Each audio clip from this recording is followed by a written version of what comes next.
they're kind of using the idea of theocracy or Christian nationalism as a way of saying, like, we're going to conquer in the name of Jesus. They assume things that weren't necessarily a natural part of human thinking for centuries ago. When you devoid politics from a religious ethic, all things become permissible. So now you're starting to talk about the sexual ethic of the country. Yeah, and we can get into that if you want. But that's I mean, where it starts. well, might as well jump into it.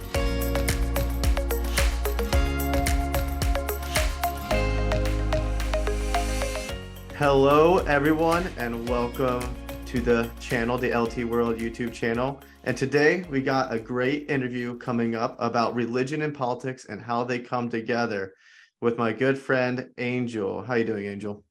How you doing, man? It's great to see you. It's been since we did the panel. I think it's been that we haven't seen face to face. So I'm glad to be here with you, bro. Yeah. I think that was the last time we saw each other. So First and last so far. I'm really looking forward to this interview because I used to actually, I don't know if you know this, but I used to actually talk about politics on my channel in the early days when I got started. Then I narrowed my focus later on into religion. But I'm excited for this topic because in the current Western democracies and stuff, there's a lot of multiculturalism, diversity, and stuff like that. And I think that it pertains a lot to religion because politics is really morality being prescribed for the public. So I'm just excited about this topic. But first, before we jump into it, just talk a little bit about yourself, what you do, your channel, and anything that you want to link people to. Yeah. So oddly enough, very similar to you, I did start by this channel, the channel that I'm now working on, my YouTube channel. It was initially about politics. The first video that kind of took off was a video called Why I Left the Left, and kind of just chronicling my decisions, being informed by my faith kind of after the the George Floyd era around that time, and just kind of going through why I no longer consider myself a Democrat, because it's a very common thing. I live in New Jersey, so it's a very blue state. It's just a very common thing for people in New Jersey to be Democratic. That video was the first one that kind of put me in the political game. Since then, I've been involved in a lot of organizations politically, a couple of them here in New York, which is right, maybe 15 minutes from me. I also spent some time working at Project Veritas. And so I've had my share of experiences within the political world, and I'm also a Christian, so I've been a Christian since 22, so a little bit over 10 years now. And I've, what kind of brought me to the idea of politics is actually, my experiences in Christianity, and just knowing that that politics is kind of an essential morally, like you said, of what our faith looks like. So all that being said, I run a YouTube channel. We talk about politics and religion. That's kind of what the area of expertise is there. And from that, I just do a lot of online content. I've been doing marketing for like 10 plus years. So that's kind of where I got the skill set to do video editing and stuff like that. And here I am on your show. There we go. All right. Yeah, go check out his stuff. It's really great stuff there and highly recommend. So let's just cut to the chase then. I'm going to start with, I think, one of the heavy hitters, because honestly, this is the one that I was most curious about. And I think we could spend a lot of time discussing it anyway. So I'm just going to get started with it right off the bat. Okay. Where is the line between freedom to make immoral decisions or live out different belief systems and religions, and trying to push your own sort of religious/moral beliefs onto public policy? Where is the line? I love that question. Yeah, like a lot of people will reference the idea of church and state, separation of church and state, when they have these conversations, right? One of the things that I like to kind of explain is that the idea or the concept of separation of church and state was not to guard people from bringing religion into the state, but rather to stop a specific denomination of Christianity from being the country's church, right? The church of the nation. Because when people were coming to America in the first place, they weren't they were mostly Christians. Maybe some were creationists, just just kind of deists or whatever. But Yeah. for the most part, people were different kinds of Christians, and I'm sure you know this as well as I do. But you had Lutherans, you had Anglicans, stuff like that. So what they decided on was like, we're not going to have a state church because we don't want to we don't want to like cast out our Lutheran brothers, or we don't want to cast out our Catholic brothers. You think you should be able to practice whatever branch of Christianity you want. So we're going to have a separation of church and state. And Yeah. what that's evolved to be in culture throughout the years is like, don't bring your Jesus stuff into the government. Don't bring your Jesus stuff into our legislation. But like you pointed out, legislation and is an extension of morality, and morality is an extension of our faith. And we have to figure out where we get our framework of morality from. And I would argue that in America, whether you know it or not, you're getting your framework of morality from Christianity. And so the freedom to do things that are counter to, or let's say that are sinful, or that are not good for you, the freedom to do that comes from Christianity, and therefore has been instituted and kind of reworded in the Constitution. Just having your autonomy as a person. Hmm. So I guess that's where the line is. The line is not so much on whether or not you're allowed to, but more so like who is giving you the right to do what. And so in America, I believe that the belief is that we have intrinsic value as people, and because God has given us that value, it's not by government. We're allowed to make decisions that won't benefit us sometimes, and we're allowed to do those things, but we're also allowed to legislate things that are uh, benefiting of society, if that makes sense. Yeah. And I think, well, so I guess building off of that, would you then say that it is essential for a government to establish morality with the pretense that God does exist, or at least whether whatever the God may be or the religion may be, do you think there needs to be some sort of pretense for God to exist to establish a political order that actually makes sense? Because right now, the reason why I'm actually kind of thinking about this is because right now I'm reading a book by Bertrand Russell, who I'm sure you know Mm, is an atheist, yeah. and the book is called Morality, Ethics, and Politics. I think it's something like Hmm. that. And he tries to lay out basically a framework for a secular ethic for society. Um, Interesting. so I'm just curious if you think it's essential for a political group or a political organization or a country that they need to have a base root in something like God in order to establish a political order. I think, yeah, something like God, right? And the reason that I say that is because there has to be a general consensus in the country that we're talking about, whether that be the United States or any other country, of what people find good versus what people find bad. And there has to be a cultural kind of acceptance of those things from people across the nation in order for it to be effective law that people actually respect. That's why the Christian ethic is what works in the United States, because it's what our framework has been built on for the last hundreds of years. So if it were India, then there should probably be legislation coming from a Hindu framework. If it was China, then I don't know, from a I forget the religion they practice There's there. not really a religion in China. Okay. Well, so like China's fairly, I think the government's fairly atheistic and secular. You could Yeah. argue that Confucianism was sort of the Right. base root for Chinese Right. politics, but Confucius himself had his own sort of ethic and interesting beliefs. Oh, interesting. Yeah, so I guess that that kind of proves my point, right? Like the things that are happening in China morally are kind of, they seem absent of a God, and whereas the United States, yes, we have our problems, we have things that we need to work on, but overall, there is the idea of freedom, there is the idea of forgiveness, there is the idea you serve your penalty, you go to jail, whatever, and then you're considered a free man after that. I getting back to your original question, if you'll remind me again so I can answer it poignantly. Do you believe that there needs to be some sort of fundamental belief within a political Yeah, order in God in order to right. establish like a political order? Yeah. Yeah, so I do think it's important. The In America, I believe it's important for the Christian ethic to be the what everything is grounded on, and that's because it's already where we're living our lives. It's already our headspace, whether you're atheistic or not. Um, but I do think that it has to be some sort of concise spiritual worldview that everybody kind of already agrees on culturally in order for there to be effective law built off of that, and an effective country with borders, etc. So the difficulty that arises, though, I would say, with when someone makes that sort of claim, and is the fact that within a democracy, especially one like the United States, where there's a lot of diversity of belief, Right. To assume a certain cultural ethic. Let's just say you take the Christianity as an example for US, or take Islam, for example, in like some of these Middle Eastern countries and things. Like whenever you establish a ethic around a certain sort of religious understanding within a Hmm. democracy that's multicultural diversity, there's going to be multiple people vying for different policies based on their own fundamental beliefs.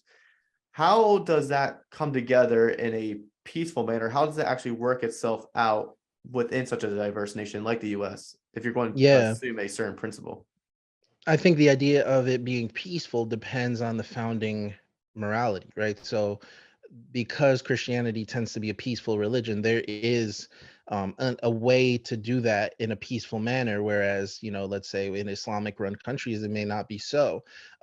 I think that the way that we interact, as if we're, let's say me as a Westerner goes to a place where Islam is kind of the law of the land, should I say, um, then it would be my responsibility to figure out what their culture is like and what their rules are, in order for me to kind of mold to that and figure out a way to, let's say, win the trust of the people, or however their government runs. Yeah. Using America as an example, if somebody comes here, because we're a place that's made up of a diversity in thought, but also diversity in every way you can think of, um, there is a responsibility on the person coming here to understand our principles and our morals and our values before they try and change them. And I think that's where one of the big problems is in getting into the political space with with immigration and with um, what's assimilation, is that we're no longer requiring people to assimilate, and that's becoming that's that's coming at the detriment of the identity of the country. And that's kind of what people that who tend to be right leaning, people who are against illegal immigration at least, that's kind of one of their problems with it, is that yes, bring your culture with you, bring your heritage with you, be proud of it, but at the end of the day, you're here, we're in a sovereign nation, we have borders, we're a separate thing from the place you left, and we want people to be able to, at the very least, respect and understand it, at the very most, to love it and want to be part of it. So I think it's important that if you're going to go somewhere, you understand the laws, you understand the morality behind it, and you either respect it or you love it. And if not, I would recommend not going there. Mhm. And so then where is the when does a citizen then have sort of the impetus to try to change something within a political order or culture? Um, Mm, what are the fundamentals that should be untouched, and what are the things that ought to be changed? So like, I mean, obviously America is well documented of having a lot of big time changes throughout its history as far as its yeah. social norms and things. Like you can take racism as a big one with like slavery and the Jim Crow laws and things throughout history. You can also look at the women's right movement, the suffrage movement, and things like, there are things that have definitely been changed from a social political standpoint based on ideologies, religious belief systems, and stuff like that. So where is the impetus then for, or the right for someone to go change a social norm within a sovereign nation? Let's use America as the example, because we actually allow that, right? Like that's something that we kind of encourage. We encourage people to run on the ideas that they have and their constituents have in order to affect change. So I think that the opportunity for that does come in having an outlook on whatever it is that you want to change that may have been overlooked by culture as a whole for a long time. Slavery being a crucial example of that. Or the Jim Crow laws being a huge example of that. It's something that we overlooked, and we were in the wrong for as long as we were a country. And it took somebody stepping up. It took people to step up and actually change that law. So I think there's always room for improvement inside of the moral framework of the country. In So particular, I'm talking about America because I agree with Christianity, yeah, obviously, so but like within the moral framework, so you're like, so for instance, let's just take slavery as the example. It's like one of the easiest ones also because it's probably the hottest topic yeah, besides sexuality within America right now, right. the race things. So let's just take slavery as an example. Would you then say that since slavery and Jim Crow laws and stuff were actually in opposition to the moral framework of the country, that's why it ought to be changed versus something that may be in moral alignment with the nation's framework? Yeah, I think that's a great way to put it. We're never going to be a perfect nation, and because of that, there's always things that we could be doing to better align ourselves to the moral framework that the country is built on, which is the ideas of Christianity. So it does take people who believe in those ideals to actually run and put those things forward and give logical, cohesive reasons for people to follow that aren't necessarily spiritual, but they can be spiritual. The idea of Dr. Martin Luther King being this huge political figure when he was a reverend, I think that's a prime example of it. Like, he was taking something that was a spiritual truth, the spiritual good, this idea that we're all one under God, that we're a royal priesthood, a holy nation, we're all in the family of God, and he was relaying that message to the American people in a way that was acceptable in secular discourse, right? And I Yeah, yeah. think that's the important part of this, and one of the reasons I think apologetics is so important as a Christian, and understanding history is so important as a Christian, because we have to be able to articulate these things to everyday people. And if we can do that, then we deserve their votes. If we can't do that, then somebody else has to do it that can actually relay that message. And that's the beauty of government, is that if you do that effectively enough, anybody has a chance to get up there and have a platform and really Mhm. change things for the better. And so I think if I was a secular person listening to this conversation right now, because obviously, I mean, we both have a bias of being Christians. If Yeah, I was a secular person listening to this conversation, I think a thing that would concern me when I'm hearing a conversation like this would be, are you advocating for a theocracy then? theocracy. Is this some sort of is this some well-worded, eloquent way of saying there ought to be a theocracy within government, Right. or are we talking about something different here? Yeah, the Christian nationalism thing. Yeah. The biggest So, threat alive. y- yeah. So here's the funny thing. I think people misunderstand Christians when we say this, because there is objective moral good, right? Like, and I think if you say Well, I mean, otherwise, postmodernists then wouldn't we say have, it was, yeah. but if yeah, we we'll assume we'll assume on this interview. Yeah. And if you Yeah, say otherwise, there's a different conversation to be had, yeah, right? yeah, And so, assuming we understand that certain things are good and certain things are bad, which, if you talk to most skeptics, they'll admit, like, one of their big complaints about God is like, oh, well, how does he let bad things happen to good people? Well, so you clearly believe that there are things that are objectively bad. So, building off of that, I think that it's important we understand what we mean when we're talking about, legislating things in moral ways, or Christian nationalism. Ooh, boogeyman. Just dissect the word. Christian, meaning follower of Jesus. Nationalism, meaning you love your country. You want to see the best for your country. You want to see your country flourish. And hmm I don't think any of that is toxic. I think what becomes toxic then is, more so on the spiritual side and on the theology side, when we start to read America into the Bible. I think that's the dangerous part. But I think hmm the opposite of that, where we're trying to inform the decisions of our country with things that are objectively good, like everybody being equal, and equal under God, and people genuinely being able to flourish and have freedom. Like, all those things are objectively good.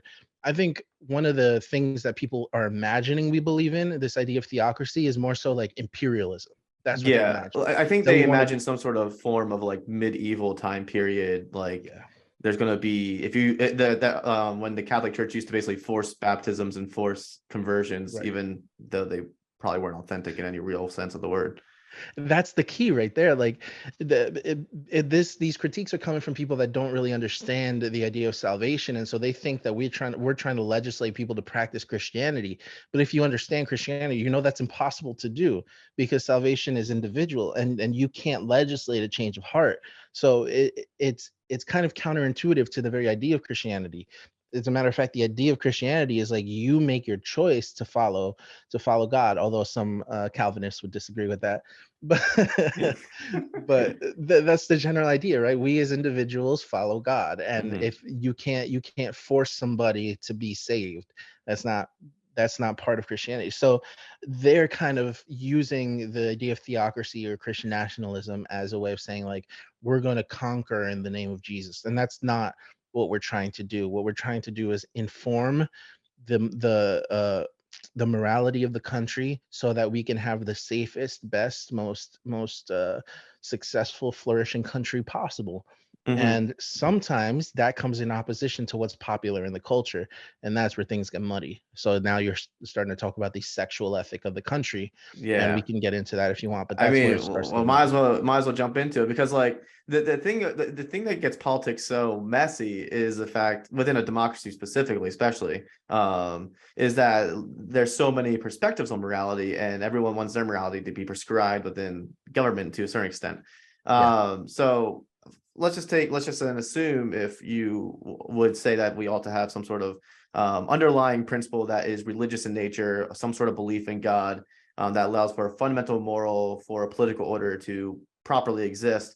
That oftentimes will run against the grain of certain ideologies and run against the grain of certain belief systems and practices.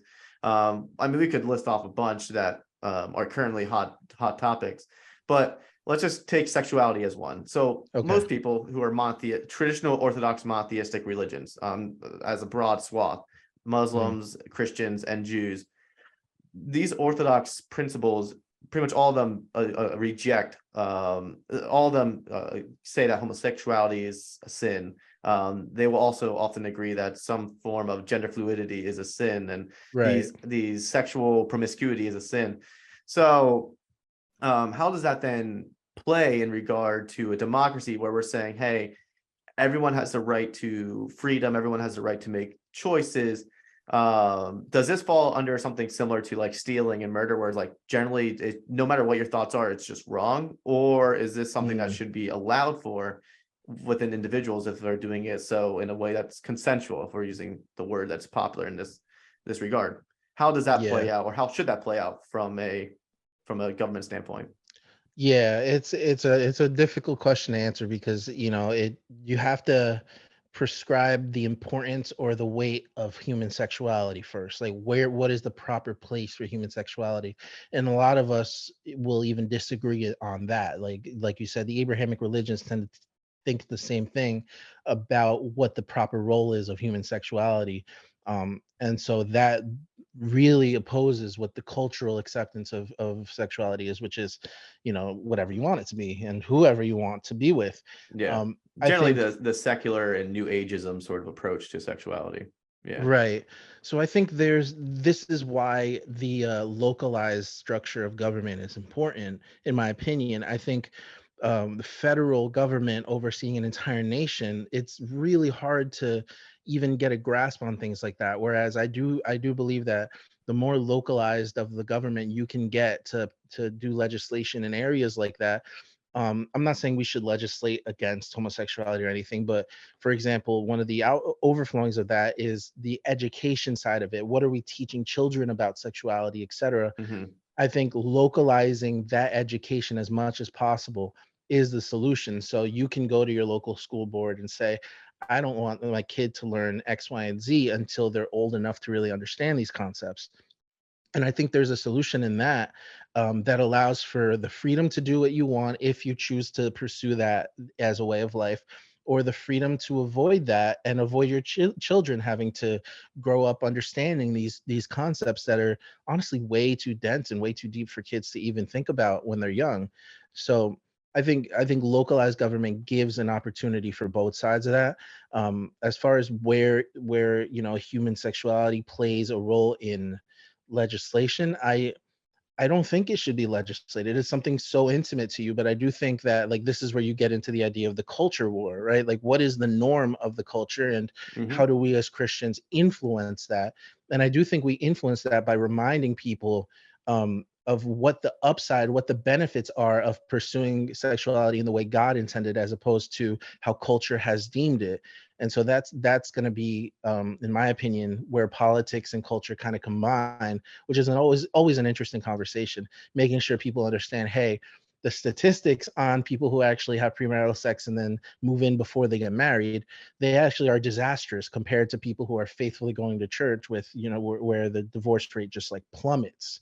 Hmm. So, things like that, people understanding what the actual statistics are, it is, I think, part of the culture war that we have to battle. And eventually it does trickle into politics. So it's you would take more of a not that you would use the government necessarily from a legislation standpoint, but more from if you allow for freedom of speech and freedom of information, that you allow for religious people or Christians to influence culture in a way that actually creates it into a norm to behave Yeah. sexually ethically. Yeah, because it's hard to undo what's already been happening in the past few decades, right? So we're already in a place where Christian ethics have almost no place in our modern education system, or even in modern culture in general, Hollywood, etc. So I think getting back to a place where Christians are allowed to speak into what is good for the culture is one of the key things to do, because this way you're influencing without legislating. And I think like that's an even more powerful tool, because you need clear legislation for things that for example that are criminal, for example murder, thefts, things like that. When it comes to interactive sexuality with the people, like what's it called, consensual sexuality, it's different because they're both people are agreeing to it. So that's where I think culture has to come in and really say, like, what are the benefits, what are the downsides, what are the upsides, and us as the church has to step in and give the same advice or opinion. So how do you think, let's just talk specifically about Christianity. How do you think Okay. Christians can influence a culture? And also, just piggybacking off that, should Christians join government? Should they be involved in Mhm. government positions? I'll start with that, the Christians joining government. I think that's such a big topic. Like, when I was yeah, when Well, I I was was just first gonna say starting. that the reason why I also wanted to include this in this interview a little bit is because with my background from an Anabaptist background, you're discouraged from joining government like whatsoever. Oh, wow. So like from my background, I grew up being discouraged to join government, like that was always frowned upon.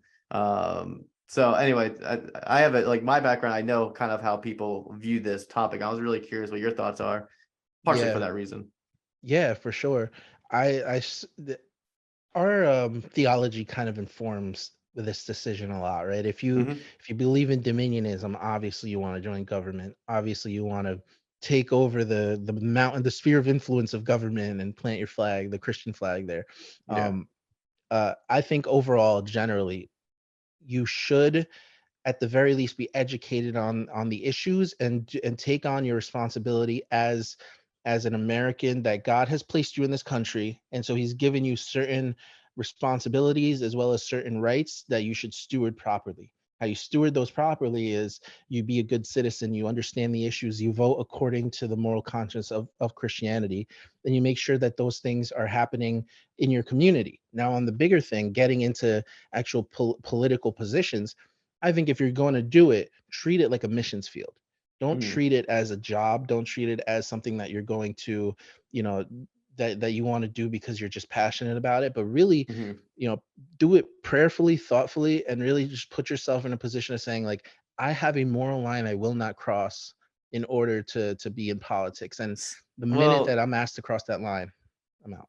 so that's the interesting thing right there. This is partially now. This is me speaking from sort of my background. This is partially why Sure. we were discouraged from ever joining government is because of that moral thing.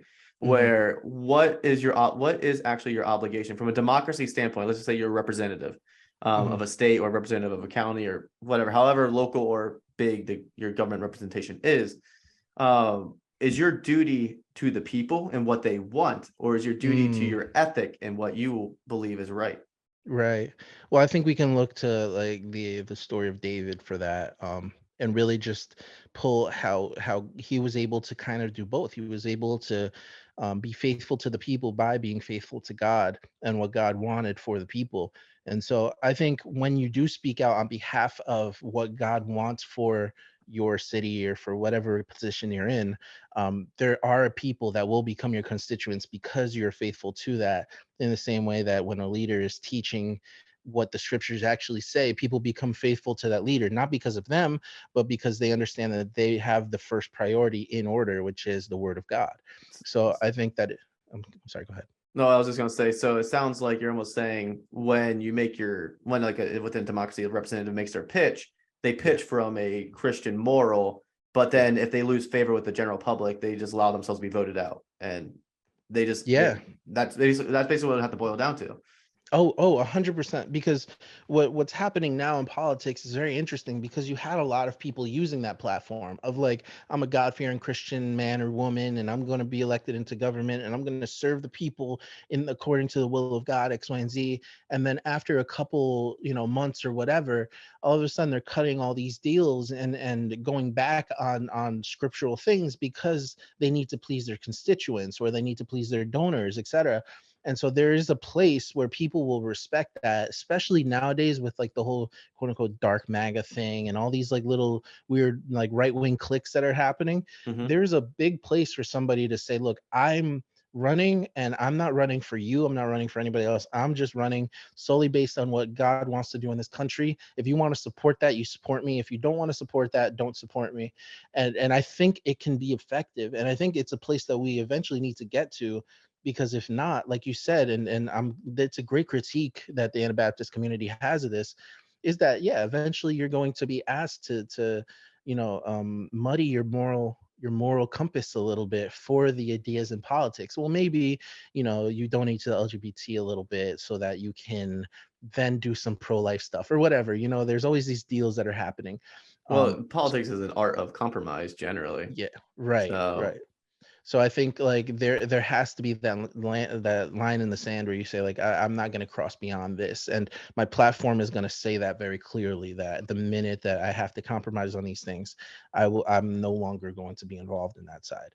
And mhm. that's why I think like it's a pairing of that, a pairing of people who are influential in culture to be able to influence our society into a more Christian framework, because otherwise you're left with what the critique of Christian nationalism is, that we want to have a theocracy, X, Y, and Z. Hmm. So I think to go back to a little bit of a discussion earlier, because I think we covered a lot of the big topics I wanted to hit, but I'm Yeah. kind of curious here. So I've heard often when I went to college this idea of, well, why can't we just create a political system where the fundamental morality is sort of this how sort of like this you don't hurt me, I don't hurt you, everything then from there on out is completely fine, and you don't have to involve God or anything within that sort of mechanism. You Mm, just simply uphold some sort of what's that called, moral egoism in a mm, sense, whereas like as long as we do what's best for each other, that's all we need. We don't need a Christian or religious ethic to yeah. Well, I underpin. mean, the big L libertarianism, right? Yeah, basically. It falls in on itself the minute you realize that humans have their independent will that sometimes contradicts the other. So if I think what's best for you is for you to never do a YouTube video again, and what you think is best for you is to do YouTube videos every single day, which one of us is really doing what's right? There's no real way to figure out what is actually best for each other if we don't have a mutual moral framework to work from. So that's always been my problem with like libertarianism and now postmodernism, is there's nothing to pull from. There's no proof text for us to be like, hey, in order for us to find a compromise, we can look to this external thing for us to actually find a compromise. It's the same thing as the atheistic argument of like, well, I just know what's right in my heart and it's my truth, etc. Well, what if my truth is to slap you in the face, right? Like, what if that's my truth and that's what I feel is the right thing to do? Well, as long as it doesn't hurt others. Well, I think that is a subjective, it's just all way too subjective. It's all way Mm-hmm. too, left up for interpretation. And that is just a recipe for disaster. That's why we have very specific details in the law. That's why, and even with all these details, there's still people that get around it with loopholes and stuff. I Lawyers can't, have a lot of fun with yeah, that. there's a whole profession dedicated to that. Yeah. Yeah. So, that's kind of my big critique on it, is it's too vague. It's too vague. Do you think that's sort of where the Western democracies are at right now with like Europe and the United States and stuff? Where do you still think there's a fundamental underpinning of like a Christian understanding or a religious understanding, or do you think now it has kind of gravitated towards that more secular reasoning? It's a great question. I think I see glimmers of hope in people like Giorgia Meloni in Italy, and Nayib Bukele in El Salvador, and even Bolsonaro in Brazil. I see glimpses of hope in those leaders who are all Christian or Catholic leaders that are their entire platform is God and country and family, right? They understand that there is a desperate need in people for something stable, and they want to give that to their people. And so they're, Bukele in El Salvador he's dropped the crime rate like I think like 90% from like last year, which is Wasn't he the one who released absurd. those videos of him like locking up all those gangsters? Okay. Yeah. Yeah. So like people like that give me hope. Culturally speaking, outside of politics, it does seem like people overall are more often than not forgetting just the very concepts of Christianity. I mean, sometimes I watch old shows or, I listen to old music and there's always references to like biblical stories, right? It was just kind Hmm. of commonplace in our culture to just be like, well, you could crack like a little joke and it would be something about, Jonah and the big fish or whatever. Everybody would laugh and chuckle because they all knew these stories. It was so embedded in our culture that you knew all of these stories, even if you weren't like a diehard religious person or anything. It Hmm. was just common sense. It was common knowledge. And I think we're getting away from that because of the education system, in particular in America, where those things are not even allowed to be talked about in school. Like I think we're getting to a place where 30, 40 years from now, 20 years from now, when these kids are adults, there's going to be no frame of reference for biblical things unless you were raised religiously. And that to me is where I think the downside is. It could very much be that we have an entire generation of atheistic people and we've completed the job of taking God out of America. And that to me is a scary idea because like I said, the moral framework of this country, the Constitution itself, is informed by what Christian morality is. The very idea of freedom is a Christian ethic that they've made into a logistical ethic and a Hmm. logistical thing in America. For what we believe as Christians is freedom from sin, freedom from having to do what our flesh is telling us. But they've taken that and brought it into the Constitution and said it's freedom to live your life as you see fit in the eyes of God. Yeah. And so And I that's think like and I mean that sort of mentality often leads to the more, I would say, left form of populism, where you see within like Soviet Union, Hitler and stuff like that, where you see sort of this populism mentality of once you sort of get rid of God out of the picture, it becomes whatever the mob or the populace, the public wants. yeah. Um, and then that leads to a lot of issues, as we saw in the mid to early 1900s. Yeah, I mean, the idea of mob rule is a scary one because I don't know if I've ever seen a good mob. Just thinking, a Most revolutions almost always end with the revolutionary leaders eating each other. Like it just always ends up becoming right, implosion. Or right, you have someone like in the Soviet Union, where you have what's his name, basically take over and rule with an iron fist for the right. next 80 to 100 Yeah. years. Yeah, absolutely. I think like when you start to take people away from individual identity, or in the case of America, I think the nucleus of culture is the family, right? And when you start to take people away from the family structure, this is why the education system thing matters. This is why the sexuality of humanity matters, because all of these things are distracting from what's important, which is the family nucleus, which makes up towns, which makes up cities, which makes up nations. And when we distract from that, we're left in a place where the individual is paramount, and that leaves us in a place where the individual's will is the will of the people. And so that becomes a dangerous place, and that leads to communism. That leads to all sorts of things where now you're not even creating like a populist thing where everybody just gets to do what they want. You're creating more of a communist idea of the bourgeoisie and the proletariat, where some people are ultra rich and then everybody's ultra poor. I forget where it comes from, but it's a hilarious saying. It's like everybody's equal, but some are more equal than others. It comes from Animal Farm by 1984. George Orwell. Oh, Animal Farm. Yeah. Okay. Yeah, I think that's where we end up when we do pursue that aggressive individualism where the person Well, is it's paramount. not really shocking because populism leads to totalitarianism, because populism generally leads to a sort of frenzy, and there's a lack of leadership often. There's Mm, sort of when it comes to the mob mentality, there's sort of a lack of direction. Everyone's sort of doing what they're doing, And in order to round things up, in order to bring peace to the chaos, there has to be a strong leader who comes in, and he takes Right. that fervent energy and he directs it towards something. He gives people a goal of vision. And then once he Question has, for you on that subject. Do you see like Donald Trump and the MAGA movement as populism? Do you see populism as a right-wing thing as well? I definitely see forms of populism on the right. Hmm. To what extent is it nationwide? I have no idea. I Hmm. haven't looked too deep into that side of it. I mean, populism can exist on both left and right. They just take on different forms, or Absolutely. the absolutes that they're chasing after are different. But I see signs of it in certain pockets of the right. Um, Right. I think obviously the media often exaggerates to what extent that is, but Right. I think there Because definitely are pockets of it. there are self-identifying populists on the right, and it's Mhm. increasing in number, and they are usually mostly Trump supporters and MAGA people. And what I do see is that this idea of populism has become another way of saying, like, we are for the working class person, whereas Yeah. I don't know Mhm. if I see the idea of populism by name being talked about on the left as much as I do on the right, which is why I find your critiques interesting.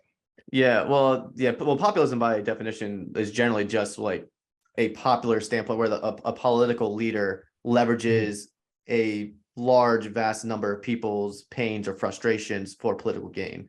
It's Mm. generally what populism is. It's just that populism is normally associated with negative things, because what the populace often wants is something not nuanced and very much an Right. easy solution. I see. I see. Because if you want an easy solution in politics, you're going to get something really bad. Uh, Yeah, like reason I bring it up is because like I brought up the names before of like Bolsonaro in Brazil, and even Trump and Meloni in Italy. These people have been called populist by right-wing commentators who are fans of theirs, and so mhm. it's interesting because that definition makes a lot of sense. The definition he gave, and I'm curious. What I think about is like, are they now putting out these ideas of God, family, and country because it's a popular sentiment? And they Yeah. would be willing to move on Mhm. if that changed. I would say they are. The fear of it is that you then leverage that as a, because you can definitely take the right then and create a totalitarian sort of mentality from the right Yeah, wing. I mean, that has been done in the past, yeah, where you take this mentality of God, family, and so forth, and then you crush with power your opponents. right. That is always a possibility and fear. But And I it's mean, something that some again, people advocate for, by the way. Just to let you know, I mean, I'm sure you know your generation's Ben Shapiro, who is Nick Fuentes, right? Like that's his big thing is he's an authoritarian right winger Catholic, right? Like that's what he wants. So Nick it is Fuentes out. Those ideas are out there. Yeah. is Nick Fuentes. I don't know who Nick Fuentes is. Oh no, you're gonna have a field day, bro. Look Oh him up. man, is he? So he's sort of like he sort of has this idea of power control or what? Yeah, he wants to legislate. He says he's the trope of what people look at when they look at like Christian nationalism. He Mm, wants to legislate Christian imperialism across the country. He says democracy is cringe. We should be a okay. monarchy, and then one person Hmm. should legislate Catholicism for all, Okay. Okay. Okay. which is kind of funny. Yeah. Yeah, I don't vibe with that train, but Yeah. yeah, so populism is a problem for you. And the thing is also, like, when it comes to like the left, when it comes to populism, it just takes on a different form and different names. Right. Because I mean, obviously when it comes down to, let's just take the gender debate or the sexuality debate. When you, again, going back to sort of the religion and politics, when you devoid politics from a religious ethic, all things become permissible. I mean, Mm-hmm. and so oftentimes when it comes to the gender thing, a lot of times you hear people on the left saying, well, I can make whatever decisions I want. I can do whatever I want. And you need to embrace that. You need to accept that and be You okay need to with that. celebrate that. You Yeah. need to celebrate that. And it becomes, and if you don't, then we'll cancel you, we'll shut your voice down, we'll destroy your reputation, run you through the mud, and get you kicked out of your job. Right. That in of itself is its own form of imperialism. It's just a different ethic, and it doesn't have God involved. Right. It's just a different form of imperialism. That's a great point. Yeah, at some point when a certain idea gets big enough, it does become imperialistic by nature of like they want to conquer people with that idea. And I think like the absence of God makes that possible. And so, in a lot of ways having that moral that in particular Christian framework underlying whatever political agenda you may have, it keeps it in check to the point where you're not enforcing it on people because that is counter to the Christian ideal. And the Christian ideal being one of giving, of charity, of freedom. It doesn't allow for us to impose our will on others. And Mm-hmm. because it's the will of God above all else. And so And that's that like, and and that's go ahead. derived from a lot from like Paul's letters, where he basically talks about this idea, like if you're going to be part of the church, then you follow by the church ethics, and if you're not, we'll kick you out of the church. But Right, don't expect the world to behave like the church. Like right. that was the whole mentality of the epistles. With Paul is like constantly reminding the church, like live like the church, but don't expect the world to live like the church. Yes, And and setting and a and to totally reach the different world, you need to show standard. mercy. Yeah.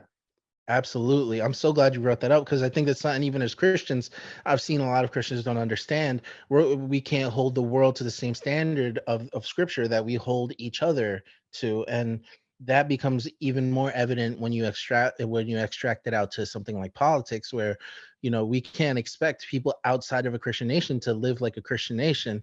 And I'm using the term Christian nation very loosely, but that's what's happened, right? We are going further and further away from the Christian ideals that we've had. And because of that, our nation is fundamentally changing into something unrecognizable. And the more we rid the, I think Frank Turek said it, that we're living on the fumes of a Christian world. And, The now the eventually, There's a go ahead. general assumption of a Christian ethic underpinning these anti-Christian feelings that a lot of people in the secular world have. Yeah, absolutely. They assume things like freedom, they assume things like individuality, they assume things like autonomy, not autonomy and stuff like that. Rights Um, in general. yeah, they assume rights in general, human rights and stuff Yeah. like that. They assume things that weren't necessarily a natural part of human thinking for centuries ago.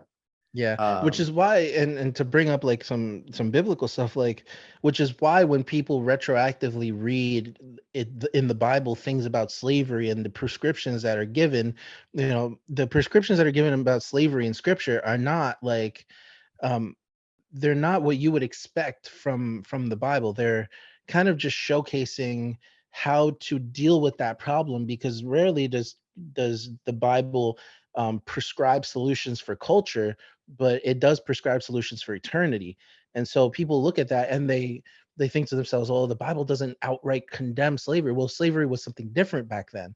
It was a part of embedded culture, and because of that, um, it wasn't something that God was going to give us a prescription on how to change. He was going to give us the guiding principles, but he wasn't going to say, I'm not sure where I'm going with that.